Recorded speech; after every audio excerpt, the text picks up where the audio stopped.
So thank you all for joining. So we built Wild Zebra to bring together a couple of different uh, parts of education for students. So the we've built an AI platform that, as input, has taken ERB content and data. We pull student interests. We pull the topics that are being covered at your school, and then we facilitate that whole experience in an AI Socratic approach to education. So one of the things that's amazing about what we're able to do and deliver, and what schools are really loving about it is it's a tool that focuses on student mastery rather than just getting the right answer.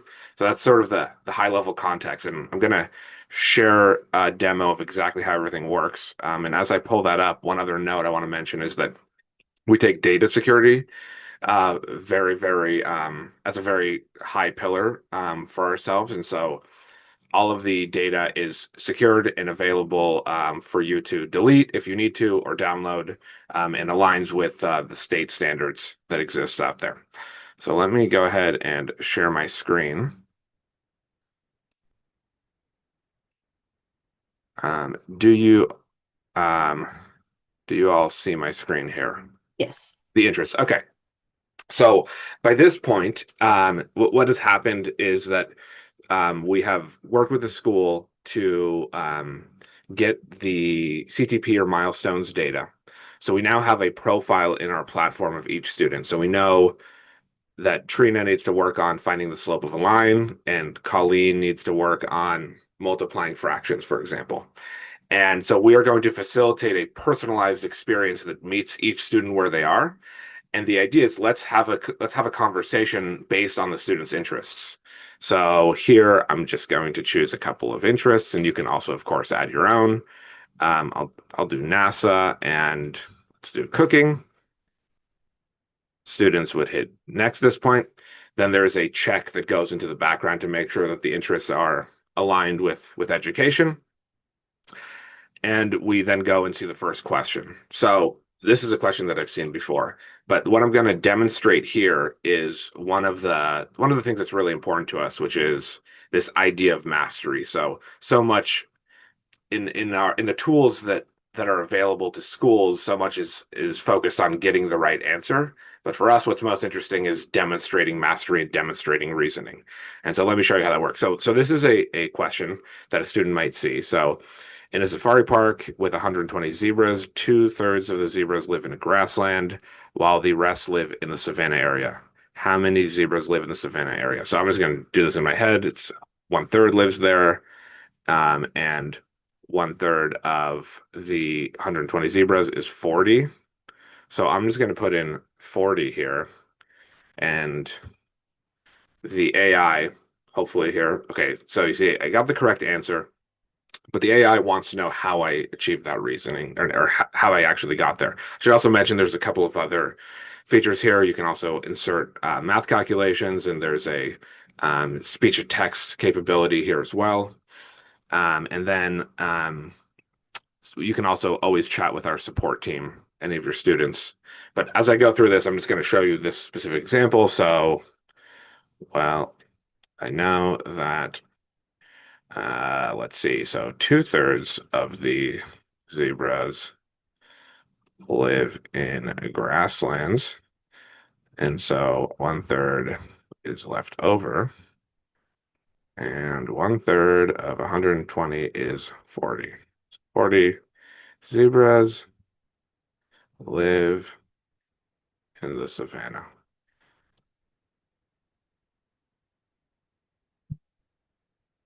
And so then at this point, the AI looks to ask the question of, did the student demonstrate that they understood how to approach this problem, that they've reasoned through it, and that they know how to solve this sort of in a deeper way.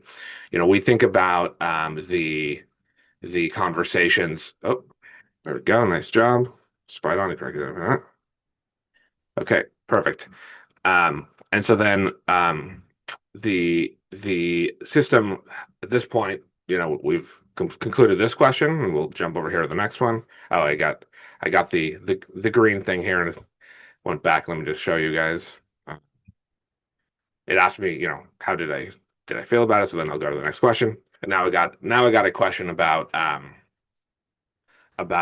cooking, I believe. So this question is going to be again personalized to my account.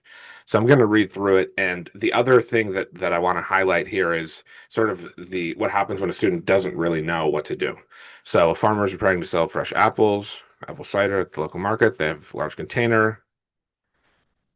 Okay, each product costs. All right, so this is you can say I don't know. And this, of course, is like that magical moment in education because this is where the student is at the edge of what they know and don't know. So, what is the problem asking you to find? We've really tried to replicate the experience of a sort of a math interventionist or the Socratic tutor where there's this conversation that goes back and forth. So let's take a look. Given this, what is the total number of bottles? I need to find the total number of bottles.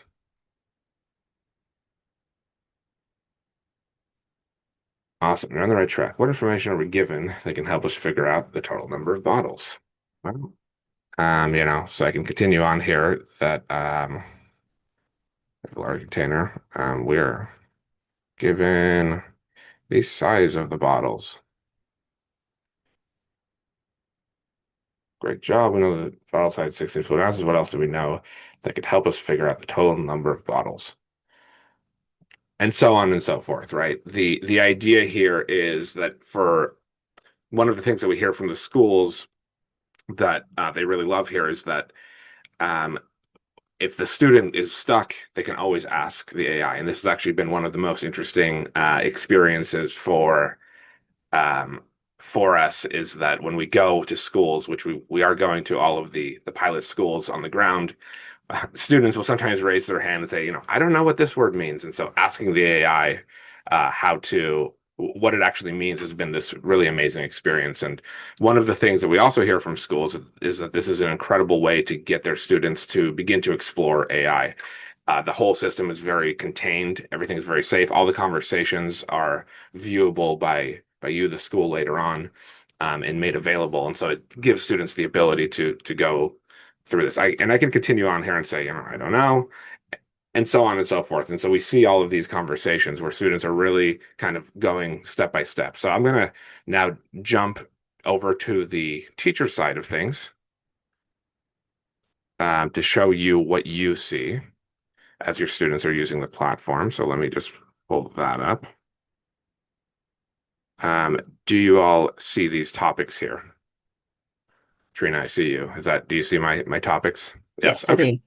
Okay, awesome. So what I showed you before was the student interest-driven component. The other capability that the system has is what we call the school topic. So if there are certain things that you are covering in your class, I can create a new one of these. So let's imagine that we have, I don't know, right? The topic is mountains in your science class, right? And then we can put it into your school. So this is our demo school here. I can assign it to a specific grade or to a specific class. And I can also use a date range to make that available to the students. Here, I'm going to go back here to this school. And one of the things you'll also notice is for faith-based schools or mission or schools that have a specific mission, you can also choose interests. So this is an example where, a school might be learning about something in the Bible, something in your literature class or something in your science class. So what ends up happening if you put in topics, students see questions that alternate. So the system itself focuses on math skills and reading skills, and the context of the questions can be either student interest driven, or school topic driven. And so let me show you what that looks like. I've got another one set up here. So for Liam Patel here, we can take a look at some of these conversations. So let's take a look. So this would be, again, a Tom Sawyer question. We can go to the next one. This is going to be a question based on Mount St. Helens here in the beautiful state of Washington. So again, if you're learning about volcanoes, you can see the full transcript of the conversation the student had. And then there's a question here about the Ten Commandments, again, if that's relevant for your school. I'm going to jump back here to this sixth grade class, and I'm going to show you one other important system that we've built here. So as we're looking at this view, what we see is each question that has been completed by the student. We see the date, we see the the subject matter, the subcategory, and then whether it's complete or in progress. We then see a behavior flag. So this is to ensure that students are staying on topic and not misbehaving. So this information, you'll see a red flag if there's anything concerning there. And then what gets really interesting here is this mastery level. So this is a flag that comes out of every single conversation. And as I mentioned before, what we are looking to identify is have students, can they get to the right answer, and have they clearly demonstrated their reasoning without additional scaffolding? And so we can see, for example, in this conversation, so this was a conversation that a student had about cookies, I guess, and we can see the full transcript of the conversation. We then have the learning insights. So here we can see that the AI reviewed the conversation and concluded that the student was still developing. And the reason is that the student initially struggled and needed guidance to understand the problem. They first attempted addition before revising to multiplication after prompting. While they reached the correct answer, they required scaffolding to understand why multiplication was appropriate for combination. So this is after this review, the system decided that the student needed to work on this area a little bit more. If a student has clearly mastered a specific topic and a specific standard, they'll move up to the next level. And we also sometimes identify that a student has a gap in their learning. And when that happens, we will be bringing them back to identify the gap so they can work on that. So again, the idea is to meet every single student where they are, regardless of which grade they're in. And as I mentioned, this is driven by a specific ERB standard. And so for this student, we likely gave them this specific problem because of the data that we collected from the CTP and Milestones.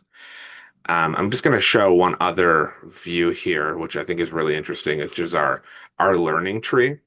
And so the learning tree is, when I said moving up and down, this is what you move up and down on. And so what you can do is you can look at a complete class and see where everyone is currently working. And so some students might be more advanced and be moving up to the next grade. Some students might be further behind, and that's completely okay with the system. You can really, the system, as students are using it, it identifies which areas they need to work on and gives them content in that specific area.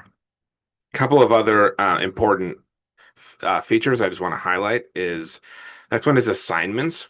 So this is another tool that is really used by schools as they are using it in the classroom. And so what you can do here is, imagine if your sixth grade math teacher is looking to work on probability. And so we can choose one of these questions. What you can do here is you can focus on a specific standard. So the idea is we've just taught a standard, or this is a standard that's interesting for our students or relevant for the current curriculum. And now we want students to be working on this some more. So what we can do is I can assign, let's say, 3 questions in this standard. Now, this is an example of what a question would look like. So it gives teachers a view of what they would see. But of course, this is if your specific interest is snakes. The experience for students at this point is that each student would get a set of problems around this specific standard, but it would be based on their unique interests. So every single student would see something different.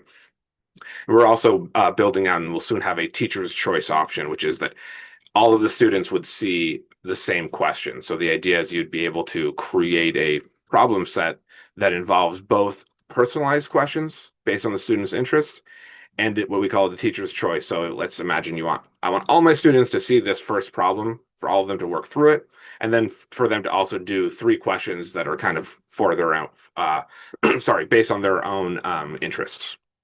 I can do combinations of personalized and teacher's choice. The The other thing we can do here is, I'm going to just toss this one out. Of course, you can assign it for a specific date. Um, let's see. There's also the capability for conversations to go back and forth between the students. If students want to raise their hand if something is unclear, that information bubbles up here to the teachers. I think the last point that I think is important to mention is that schools are using Wild Zebra in a few different ways today. One way is sort of the bell ringer way. So in the first 10 or 15 minutes of each math class or each English class, students can log on and use the platform. There are some schools that assign a 1 period a week or 2 periods a week as well. And we're also hearing from schools that they are really benefiting from using the platform as a homework assigning tool. And the amazing thing about this for homework that we've heard from one of the teachers is Dr. Dan at Hawken mentioned to us that homework that students just get stuck on is not actually very useful. And the great thing about Wild Zebra is students are never stuck. You can always ask the AI for additional help. And so you can always move forward. And the other thing that we're hearing from other schools that they're having challenges with is some of the AI challenges with homework. And here in our platform, you can see the conversation going back and forth.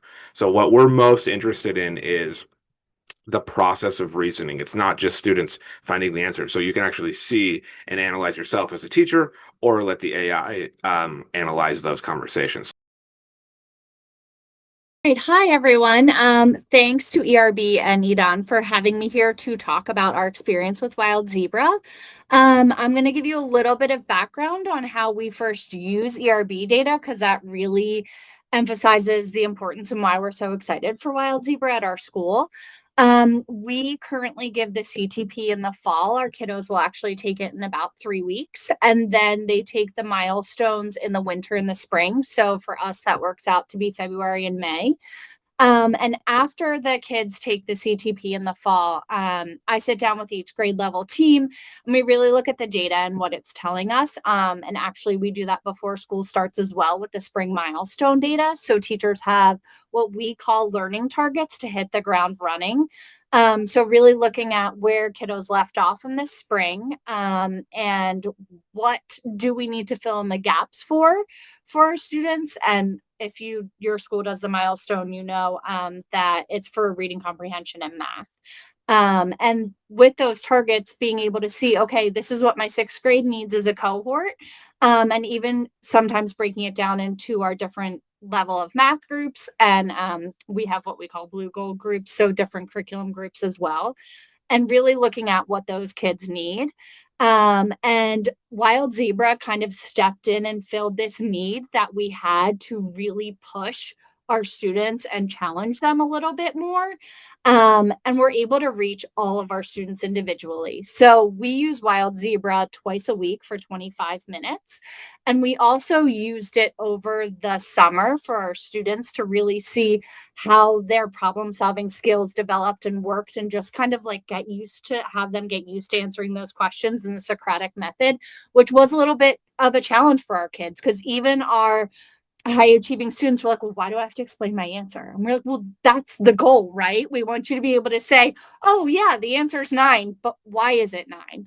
And have that conversation and be able to explain what their thinking is, which it was great that they had that little bit of summer to kind of noodle through that and then hit the ground running in September. And then really using it, I'm really excited about this assignments piece, that we're going to be able to say, like, okay, this is our 6th grade cohort. We looked at this data from the spring, and these are the ERB standards we really need to work on. And we can just click that, assign it to our kiddos, and kind of work on those skills at their level. And then it's kind of, we're trying to also teach them how to use the guide on the side, right? So we have our academic needs where they need to get proficiency in so many different areas or mastery. But then we have those soft skills, which we're finding kids really need to work on and kind of ramp up a little bit: perseverance, independence, responsibility. So it's also a safe way of introducing AI to them. So that I don't know if this is common in your schools, but it was a big question from our board. It was a big question from our head of school. How are we integrating AI? It's all over the place. It's not going anywhere. So using Wild Zebra is kind of like our soft launch into using that AI and being able to teach the students that this is your AI tutor. Talk to it as if you were talking to one of us.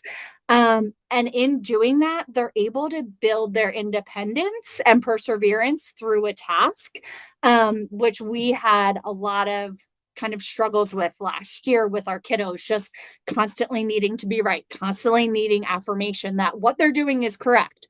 So they can even say to the wild zebra, am I doing this correctly? Is this the right thought process? And I always tell them, like, talk to it like you're talking to me. That's what it's there for. Um, and other ways I can kind of see wild zebra being used and integrated into schools is if you have stations in your math class. I know I said we use it twice a week for 25 minutes because we have a 25-minute band built in after lunch, kind of to regroup, come back to homeroom. But it could be used in your math classes as different stations or centers. I think it'd be fun. One of our teachers is going to try and do like a competition, so like the first one to answer 10 questions kind of thing. What we found was that kiddos do problems at a different pace. So getting to 10 questions might take one kiddo 20 minutes, where it takes another kiddo an hour.